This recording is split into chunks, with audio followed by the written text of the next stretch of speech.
Hello, and welcome to Danny Golden's podcast series featuring Miss Heidi Bacani, licensed marriage family therapist. Hi, Hi, this is season 1, episode 2. Danny.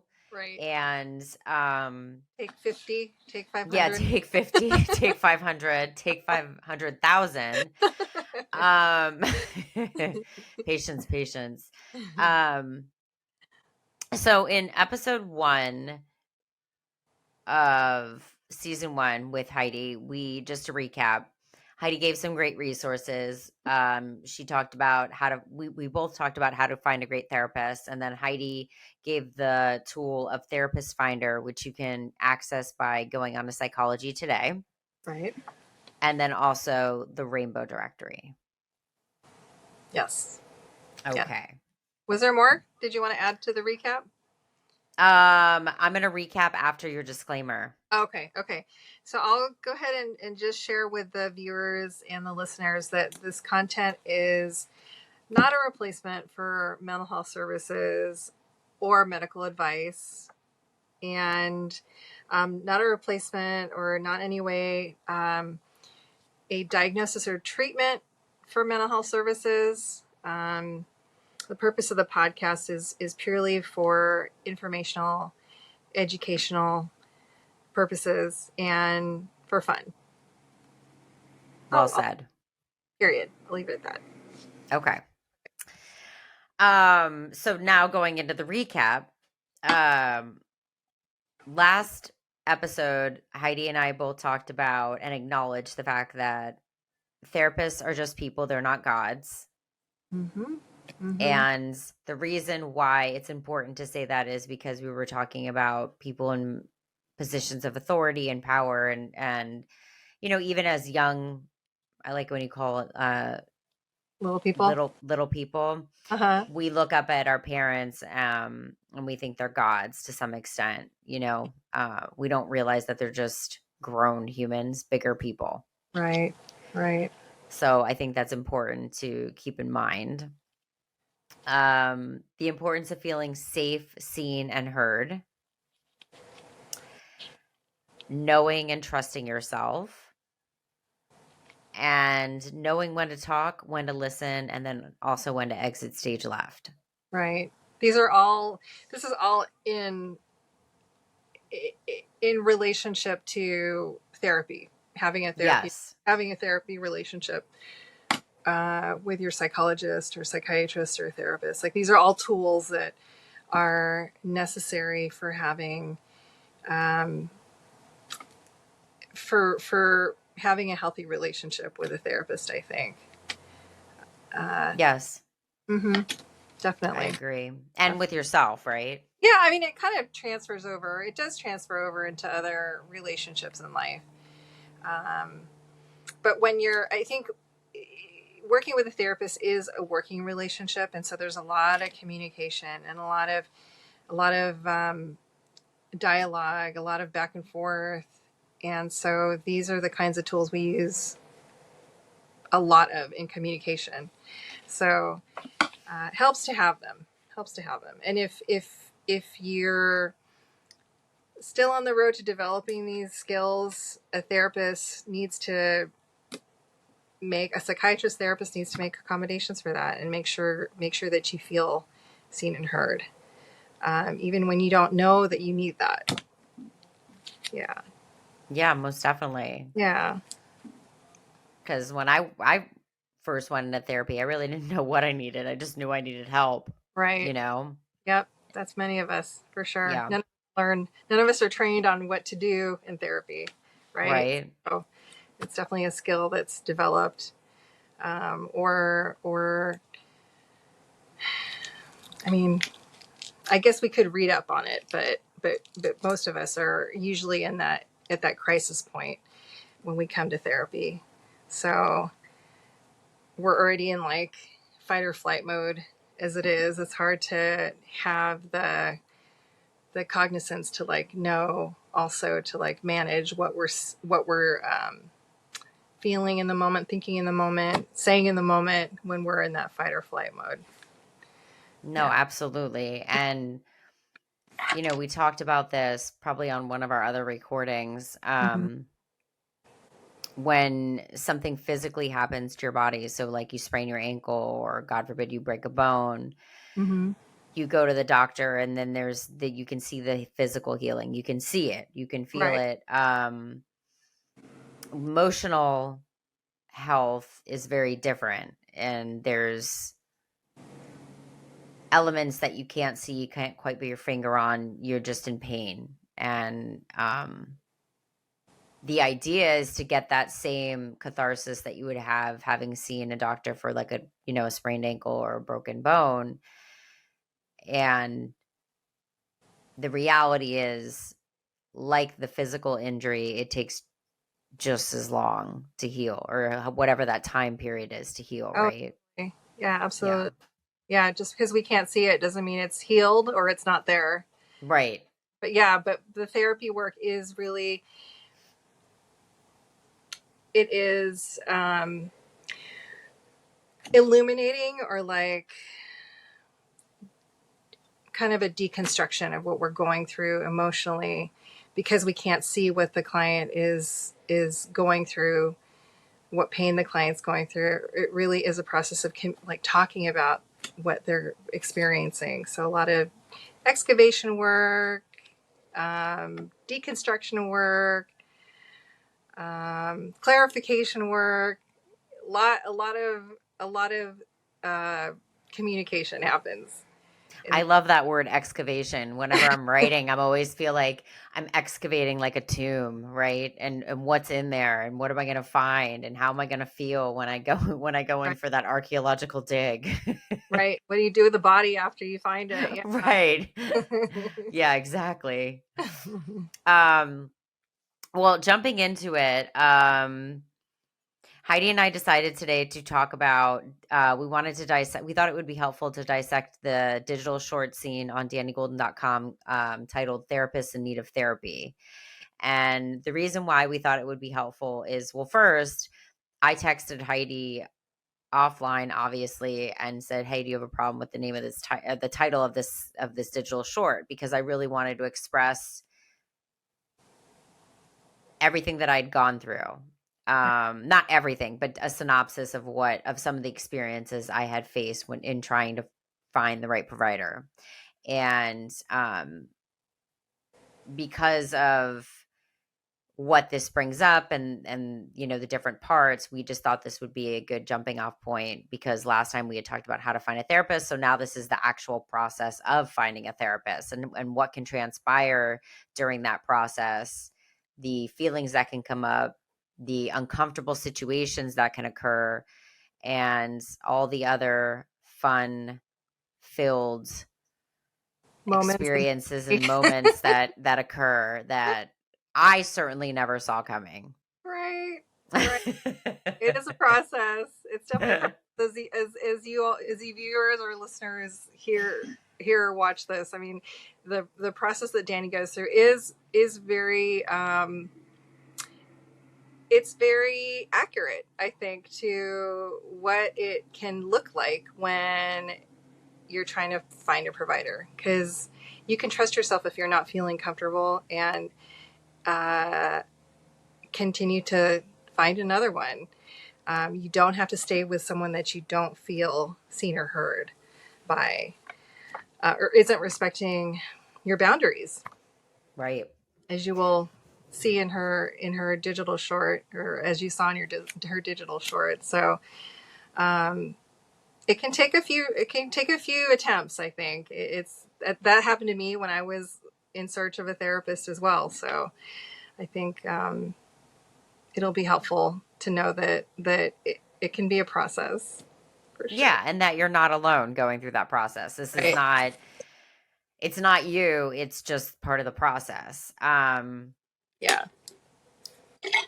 Yeah, no. So okay, so jumping right in, the therapist in need of therapy, digital short, this happened to me. I can't make Hmm. this up.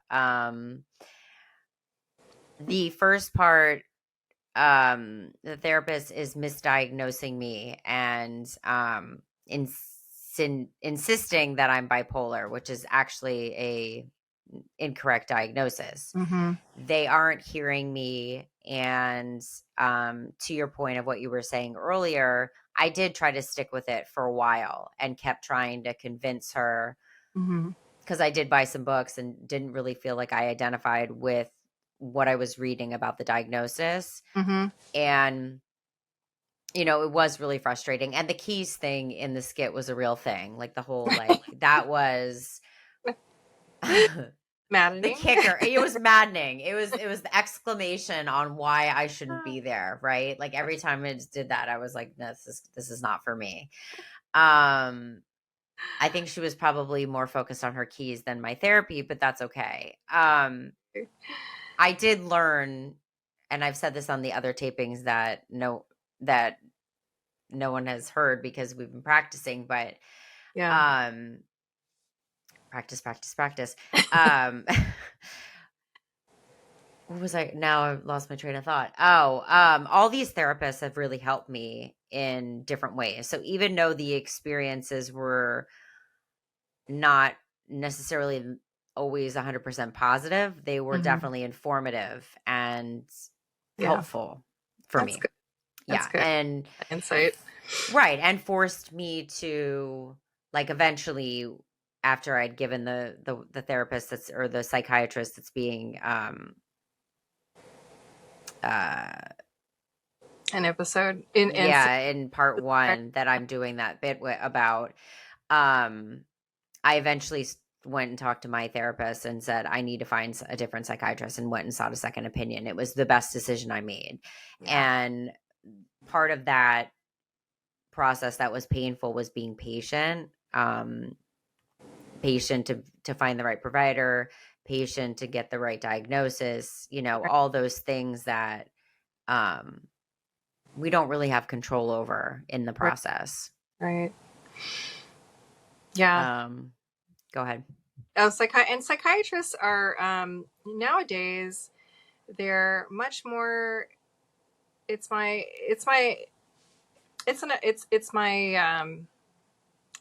the impression I get from talking to clients, and it wasn't my experience with psychiatry, to be honest, but like it was definitely it's something I talk with clients pretty often about is that they mostly focus on medication management. They're not going to do talk therapy.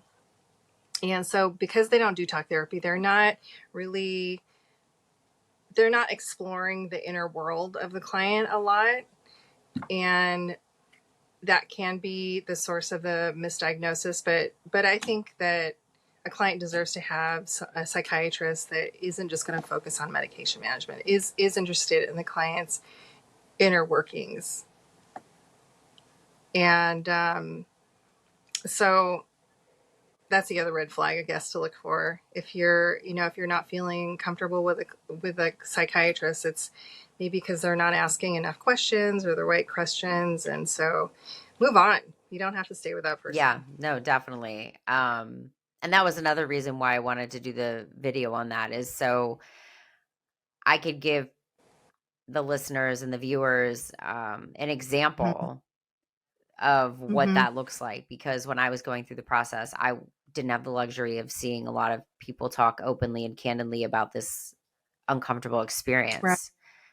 Right. Right. Um, and then we kind of touched on this already, but mental health is invisible, but that doesn't mean it's less painful. So, Right. um, you'll see in the progressions, if you haven't watched the digital short yet, that the character I play, gets progressively healthier throughout, part one, part two, part three, like as Mm-hmm. the digital short progresses. And with that, Mm-hmm. I get less uncomfortable with speaking my mind, speaking my truth, standing up for what feels right. And that's a beautiful part of the process. So even though the beginning can feel like you've just agreed to go on a 24-hour hike, by the 23rd hour, you're going Mm-hmm. to feel happy that you committed to something that you wanted to do. Or maybe not. That's the process. Times, yeah. Yeah, I believe that's a lot of people's experience for sure. Yeah, but the hard work does pay off. Oh, I think it's absolutely. Absolutely. Hold on. We have a guest appearance with Mr. Oh, I don't know. We'll see him, but he wants to come in. Mr. Barkley Love. Okay. He hasn't decided what he wants to do. Um, so we'll just leave it for him to make that decision. okay. Yeah, so exactly what Heidi was saying. It's good. And what I alluded to is it's good to get a second opinion, and Mm-hmm. you don't need to disclose that you're getting a second opinion. So when you decide that you're not jiving with the therapist, it's okay to exit stage left No, it's without, fine. yeah. If you don't want to disclose something to your psychiatrist, psychologist, therapist, you don't have to. We're all adults, and so we have a right to keep things private if we're not ready to share something, or your inner voice is telling you not to share it, or it's going to be harmful to the work that you're trying to do, harmful to you in some way. You don't have to. That's something that I think none of us are told in therapy as well, that should be explicit. No, and I love that. And actually one of the therapists that's featured in part 2, which we're going to jump into in a Mm-hmm. second, actually gave me that bit of advice when I first walked in, and it was one of the best pieces of advice that I ever got, which was no one can pull words out of my mouth. So you don't Right. have to say things that you don't want to say. You don't have to give a reason. If Mm-hmm. you don't want to do something, you don't need Right. to do it. You don't need to do it. The Right. person who needs the justification or needs the reasoning, that's on them. Right. Exactly. That's called boundary Right. work. And I think it's totally okay to have boundaries with any medical or mental health provider as Yes, well. no, thank you. And I think it's important for people to hear that. So, Yeah. I'm glad we're like making these rules explicit. yeah, I think it is. definitely. Okay, now getting into part 2. So part 2 was the therapist I was just talking about, and Psychiatrist. no, part 1 was the psychiatrist. Part 2 Oh, was oh, the oh, yeah, yeah. therapist. Yes. Right. So this was the therapist that I actually went to find a different psychiatrist. And she referred me to someone else who I actually really connected with and was amazing, and feel very Good. fortunate to have had our paths cross. Um, the second therapist wanted more of, we connected so well that it almost bordered on talking about boundaries, on not Mm. having a good Mm-hmm. set of boundaries in place, where Mm-hmm. it was almost like we were morphing into friends, and that wasn't Mm-hmm. appropriate. So we would do field trips sometimes, and um also, and even though I found her uh everything that I learned from her extremely Mm-hmm. helpful, uh, it did get to a point where, and I said this on a different recording, but again, the guests haven't heard, is I was getting ready to go to Spain. So it was the first time I was going to go abroad for like the first time in a while. And I Mm-hmm. was really, really excited. And Mm-hmm. as I was in the car on the way to the airport, I was getting text messages from this therapist, like wanting to book my next session, which I just thought was weird. And then Uh-huh. I kind of kept it at bay and had a quick conversation with them, and then thought I had taken care of it. And then while I was abroad, I was getting text Uh-huh. messages wanting to confirm the appointment that I thought I had made it clear I didn't want to make. Oh, Yeah. yeah, totally inappropriate. So it kind of felt like one of those situations in life where you're ready for a relationship to take a time out, and the other person Mm-hmm. wants to hold on tighter. Yeah. Yeah. Yeah. Good work, Danny. It sounds like you're making it clear to her, and she just was not acknowledging that for whatever reason. Yeah, Who it was knows? hard to do Yeah. that. Yeah. Because like we were saying when we first started this podcast, I assume, which is not always correct, that the person in the authority Mhm. position is going to be the one that's going to handle the boundary work and all that other stuff the Mhm. most efficiently and effectively. Right. Right. And going back to that point about therapists are just people and they're not gods, that's not the case. And I think that's important for the listeners and viewers to hear and be reminded of, right? Absolutely. Yeah, we still have a response as the client. I think we still have, or patient, we still have the responsibility to advocate for ourselves because boundaries can get messy, and it's okay to check your therapist or your psychiatrist and their boundaries are messy. It happens No, and because we're not. yeah, no, it definitely does. And that particular Yeah. instance challenged me because I was ready to take a time out from therapy, and that therapist at the Mhm. time was like, "Are you sure?" And the more they said, "Are you sure?" the more I was sure. I Right. was like, Right. "Yes, this is actually making me feel like I want to go now." Right. So, um that's always funny too when I think back on that. Um, oh, and then I wanted you to talk about the rules of therapy. What's the operating code of conduct? Okay. Okay. Yeah, this is a good segue into that.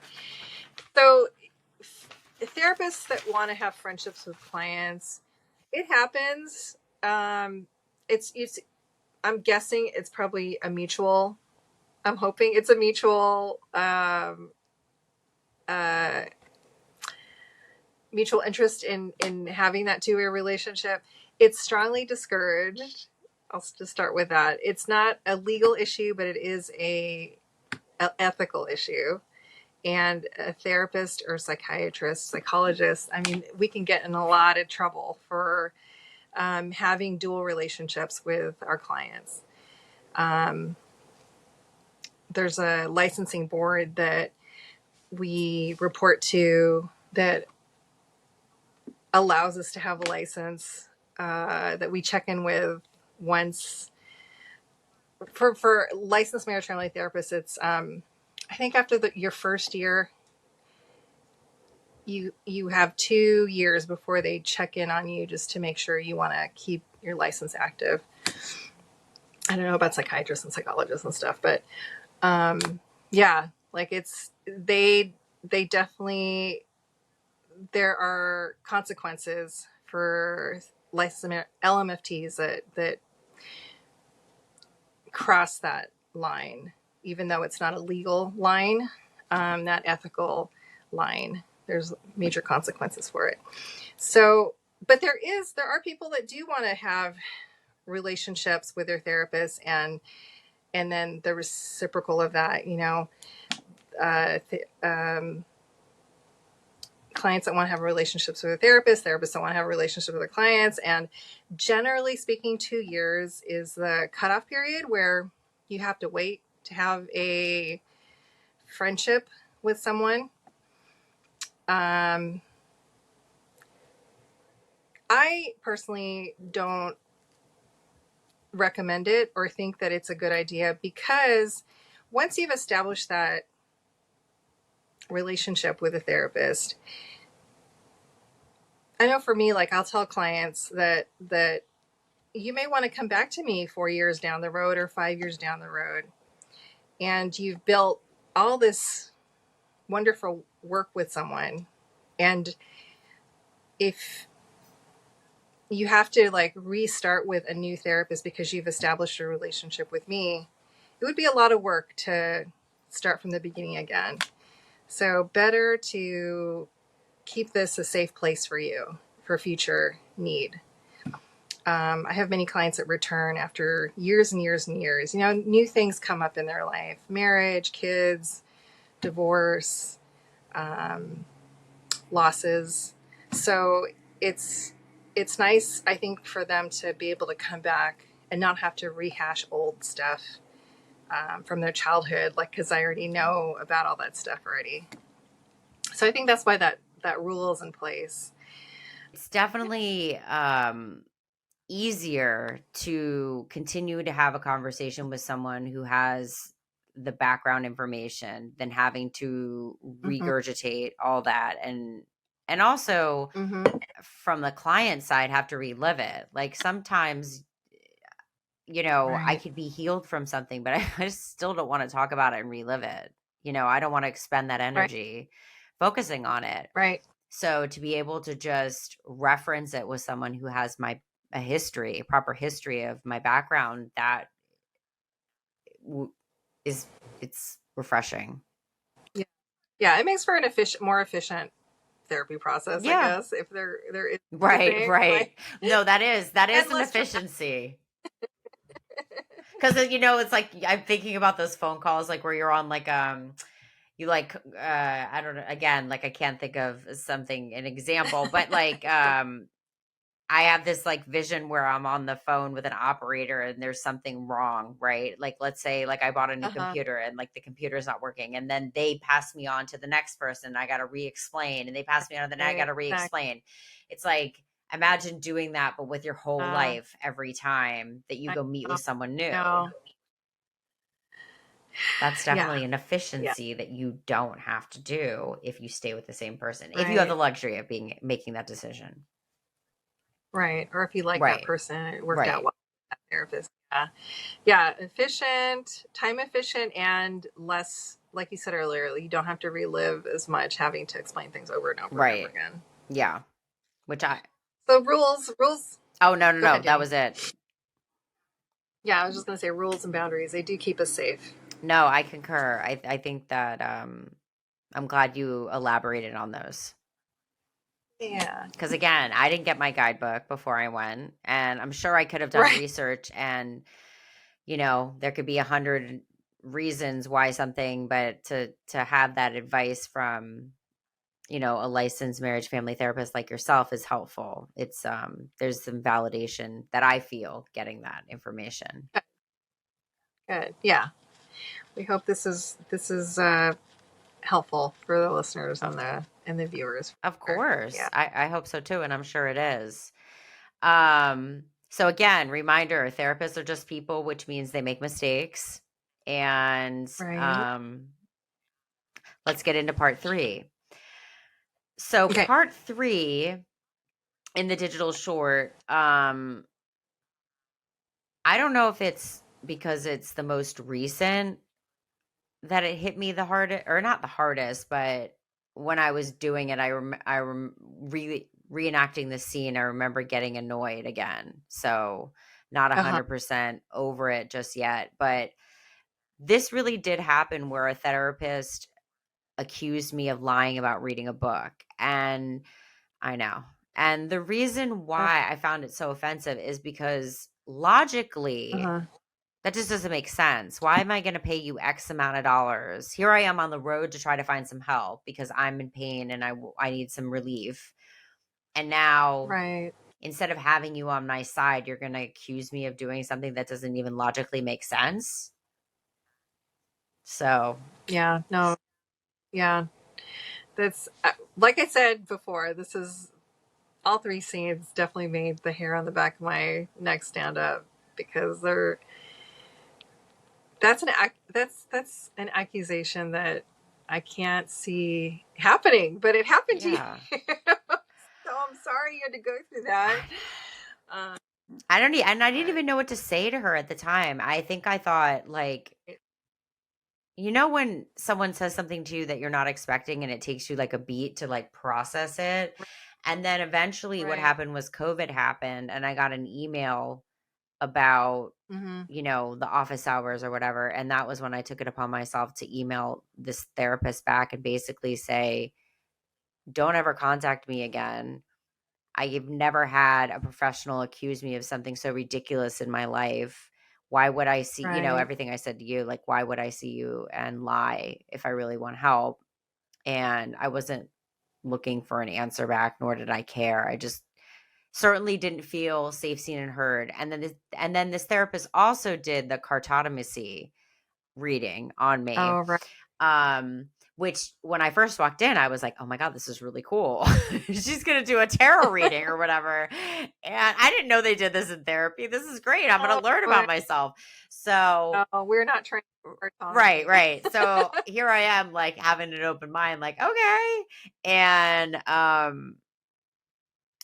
I had so many questions and I kept interrupting her with my questions and she just kept getting annoyed. And that was when she threw in the like, well, it's clear you have issues with your mom. And I was like, well, that's just Oh mean. gosh.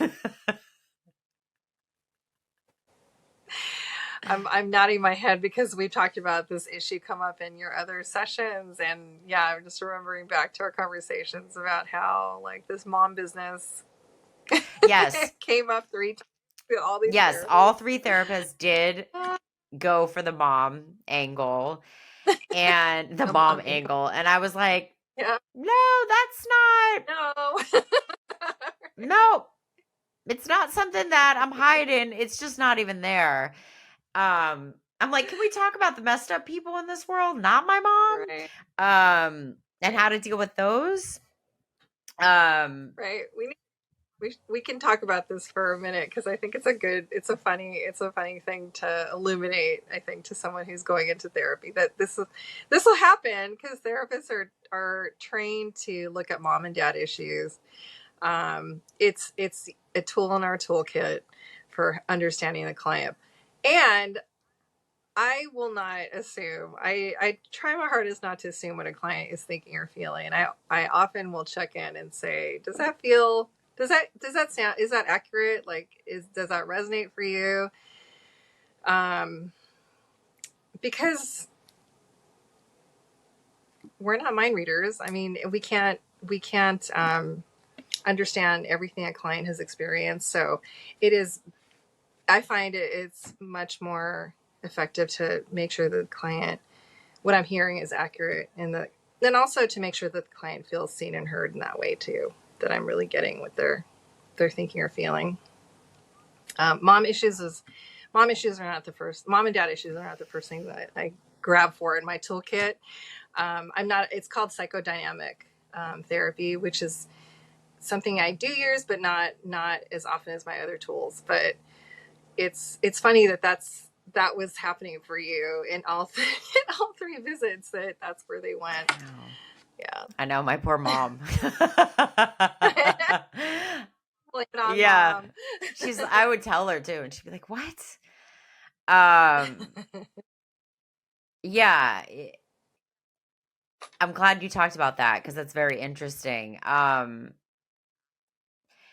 It was interesting when I did some research, like, on my own to try to, like, look up, like, trauma and, like, what I'd gone through and everything. It did wanna pin it on childhood and that part Yeah. of, the process, and there was a disconnect when I would read about it because that wasn't where the issue was. I had a very idyllic childhood. For me, it was, I wrote this, Mm-hmm. on the website somewhere where, it's not my family that messed me up, it was the world. And I truly do mean that. I didn't have the proper tools on how to deal with some personalities and situations that I found myself in and create the proper and necessary boundaries, exit stage left when I should have, and cut people out of my Yeah. life sooner. Um, so it was funny to constantly hear the mom thing come up because for me, that was the one area where I felt the most like a walking baby blanket. Safe. Right. And the most, yeah, like, come on. Are you kidding me? It's like I'm a child and there's like a room full of toys and they're like, well, this one is going to be the one that you're going to play with the least. And you're like, no, that's my favorite one. I sleep with it all the time. Like, no, Yeah. You got yeah, that you one are not wrong. hot. You are cold on this one. Yeah. Um, Yeah, and I hope they backed off too, because I know for me, like when I don't get it, like when I get the when I'm not hearing correctly, or yeah, when I'm not hearing correctly what the client's talking about, like I back off, like I'm like really backed off, way off, just to make sure that I give them space to explain. yeah, I'm trying to remember. I mean, I think a couple times in a couple situations it was brought up more than once, but Yeah. every time I just would have this look of shock on my face and just I Yeah. wouldn't contribute. So it's like if you're not feeding the flame, what can they do with it, right? Because there's nothing to add. And I would just kind of have Right. this look on my face of just being dumbfounded because it didn't make any Right. sense. Yeah. It's so good. So brave, I think, that you asserted yourself Thank you. and brought it back during a later session. I've done that myself in therapy. I'm a slow processor, so when it comes to my own work, so I definitely will look at what I worked on after a therapy session and bring up stuff later, sometimes much later. So that's something we can definitely do to advocate for ourselves, is to explore with a therapist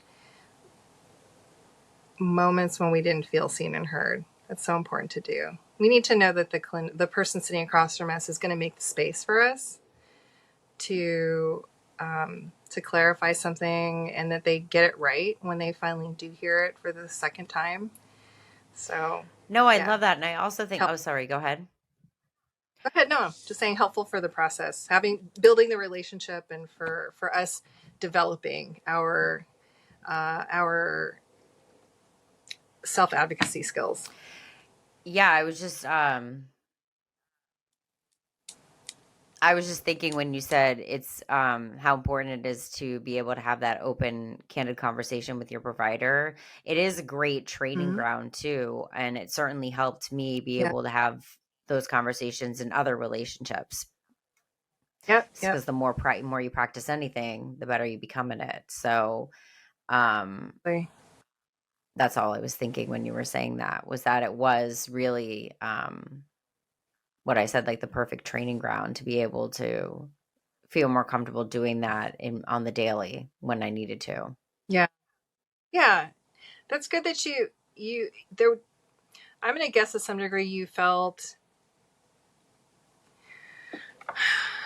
Well, let me think.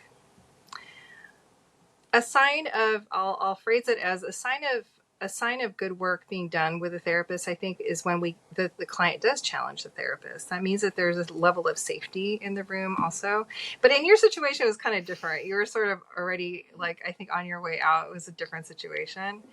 Um, but in my experience, when a client challenges, not challenges, that's a strong word, but like will want clarification about something, want to explore something with me, revisit something, to me, I take it as a sign of, like, we have there's a trust, there's a relationship, there's a trust there in the relationship. This client feels safe enough to challenge me, and I think that's a good thing.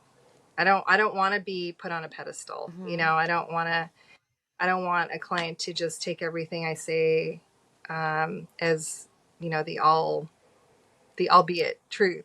So that's good. That's really good. I think I'm okay with that. Yeah, and I think to your point, even though I was kind of had one foot out the door in all three situations before I made the full Mm-hmm. decision to leave, they did all three create space in the sense where I wasn't fearful. Like it wasn't these tyrants that I was seeing that I Uh, was afraid to speak my mind. So that, I mean, I've unfortunately I've encountered that with an old boss where I was afraid to speak up. Um, yeah. but until I wasn't, right? But yeah, no, I think it's very important that therapists create that space for people to Mm-hmm. feel, and then that Mm-hmm. people challenge themselves to bring stuff Right. up, right? Because it's really a personal challenge. Like, I don't want to have this conversation. I don't want to have this uncomfortable moment. Can't they just know? Right. No, they don't. You got to say it. You got to just walk through Right. that storm and just do it, you know? Yeah. Exactly. As Exactly. painful as it is. That you've taken that skill and transferred it over into, I think, other areas of your life, of being able to say your truth. I think this is an example, what we're doing right now is an example of that. I'll never stop complimenting you. Oh, you're so thoughtful. Because I do love this about you, that you're able to be vulnerable and to speak your mind and to be honest and use this platform as an opportunity to do that. I think it's a beautiful thing, Danny, that you can do this. I think we need more models of that in the world. So Well, thank you. I appreciate you. What were you gonna say? I appreciate you doing Oh, this. well, I appreciate you Yeah. doing this with me, and I'm very grateful for those wonderful words. And I think, you know, I've spent most of my life just being who I am, and part of that is being vulnerable, and then the more you Mhm. accept that, and the more I accept that and embrace it, the more power there is in Yeah, that, the more the strength there is. absolutely. That my Yeah. emotions are a superpower for me, and if I can Yeah. just tune them correctly and accept the Yeah. fact that I am not, I'm going to go to that quote, I am Yeah. just a person. I am not a god, and I'm not expected to be perfect. I think gives me that room to learn what feels right within that vulnerability lane. Right. Right. So, Yeah. It's an important skill in life. I think we in that vulnerability we have an opportunity for more intimacy, for more human connection, connection with ourselves, understanding ourselves and what we need, what we want. I mean, just it's just like means so much. I've definitely had those moments where I'm like, and I'm by myself, and I'm like, okay, I wish I could share this. This is kind of awesome. Right. But yeah, no, I really appreciate that. And Yeah. um, yeah, just excited to do this work with you. I know it's been a little daunting lately with all of our takes of this one, but it is fun. It's been fun every step of the way. Yeah, and I think it's practice. Like, part of being vulnerable on a podcast is, having faith Hmm. and trust that you're going to be heard as intended, right? That's another thing I learned in therapy, Yeah. is that people by definition are just not the best communicators. We're just not. We seldom say Oh, no, what we mean. And exactly. Totally. right, so then doing a Yeah. podcast where you're constantly talking, and you're having to, and in a perfect world, I would be on, like, I wouldn't have these brain Right. lapses where, like, I can't think of words and things like that. But it's just Right. getting comfortable in my own Yep. skin. We're at, and that's Yeah, totally I okay. know. But no, I enjoy it. Um, okay. Oh, one thing I wanted to talk about too before we get to my second Yeah. question, is another reason why I did this skit, and why I do a lot of the skits I do, is because the Uh-huh. importance of laughter, and how Oh yeah, yeah, laughter is yeah. very Hmm. healing for me. And you and I've talked about that, and then you actually talked about research on that. So I would like Right. the Right. listeners to hear about that research. Sure. It's a well studied topic, humor and its effects on our mental health and our mood. So much that there are classes taught in every graduate program in psychology that really focuses on the value and the importance of humor. Um, Personal anecdote, I took a class from Dr. Harvey Mendez at Antioch University in my grad school program, and I think I remember him laughing 80% of the time during classes, because he would just crack himself up, and he was modeling for us how to have a lighter heart, how to have a way to cope with the stress of life through humor. I don't think that was accidental or unintentional. I think he really was trying to teach us that it's okay to laugh. And even when a client is having a tough time with an event, if there's an opening to laugh about it, I definitely try to seize that opportunity. I mean, I'm very careful because I don't want to offend anyone, but I really try to include humor in my therapy sessions. A good belly laugh is so therapeutic. So, yeah, humor is very Oh important gosh, I love for humor. Yeah, I know. healing. I cut you off. What'd you say?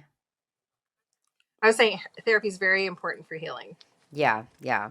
Yeah, Um, I mean, humor is I very knew what you important meant. I knew too. what you meant. Um, Sorry. no, they'll be like sometimes I'll do something and I'll be like, oh my God, what was I thinking? I'll be mortified. And then later, once my brain's relaxed and I'm more in a relaxed state, I'll start laughing and crying, laughing, thinking about what happened. And I'll be like, oh my God, that's ridiculous. I love it. And it is. It's a way for humor is definitely something a tool that I use to heal. Yeah, Yeah. good. Yeah. To shake it off. Yeah. Okay. Now that we are embarking on the oh, did you want to do your PSA? Oh Okay, yeah, let's do the PSA. So as promised, I would share with the audience a factoid about some mental health service, or maybe not even mental health. I don't know, something that I find hopefully helpful to the listeners, viewers. And this episode's PSA is about Antioch University at Los Angeles Counseling Center. This is a counseling center that I hold near and dear to my heart because not only am I an alum, I was also a client there at one time when I was trying to finish my 200 face-to-face, 200 hours of individual therapy that wasn't required for graduation. For a grad student, I think this was the most economical way to finish my hours, therapy hours, psychotherapy hours for graduation. So it's lovely that it's open for the grad students, but it's also open to everyone that wants to go and find very low cost therapy. And it's open 7 days a week, which is also very convenient. And it is by appointment only, so you do need to call the counseling center at 310-574-2813. Again, that's 310-574-2813. And they're located at 400 Corporate Point in Culver City, California. And the zip is 90230. So good place to go for therapy. You are going to be seen by some clients will see interns there, and then some clients will see licensed people. They have both types of providers. Please don't be intimidated by the fact that you're seeing an intern. These interns are very rigorously supervised by the director and get a lot of feedback on their work. And actually, you're getting, like, in a sense, two therapists, for what you're paying for, because you're getting all of the insights and experience of someone who's very, very well seasoned, and then a new person who's very into doing the work and is enthusiastic and wants to learn. So it's a very good place to receive services. I love that. Thank you so much, Heidi. Yeah. That's great. Yeah, you're welcome. Anything else? No, I think that's Okay. it. I think I talked it up enough. I hyped up Antioch. That's good. Well, today's episode question is, what do you think the biggest gift of life is or has to offer? What is the biggest gift of life, or that life has to offer? So my answer is still the same again. The biggest gift life has offered me has been human connection, for sure.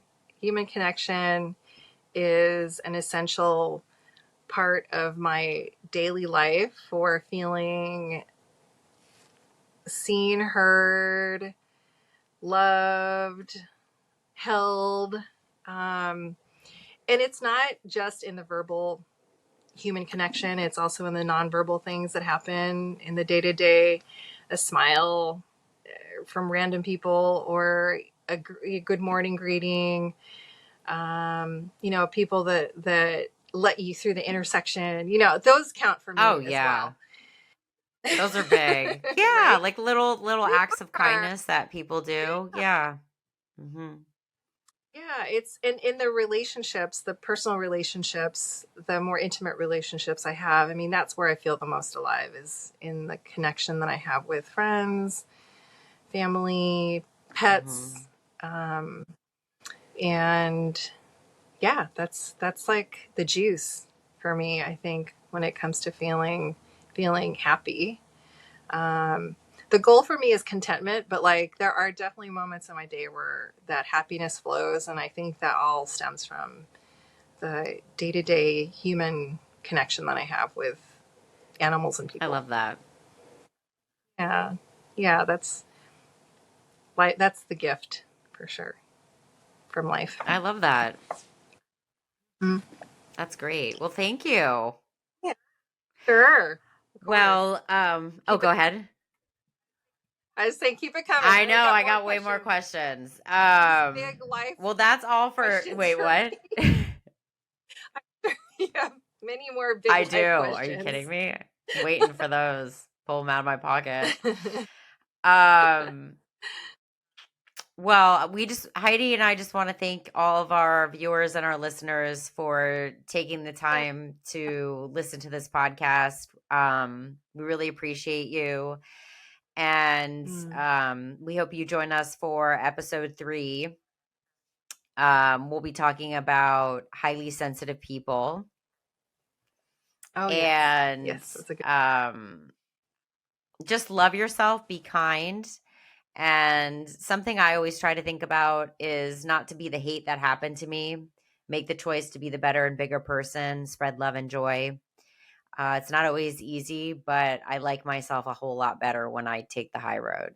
So, Right. Good thank you. advice. Well, thank you so much, everyone.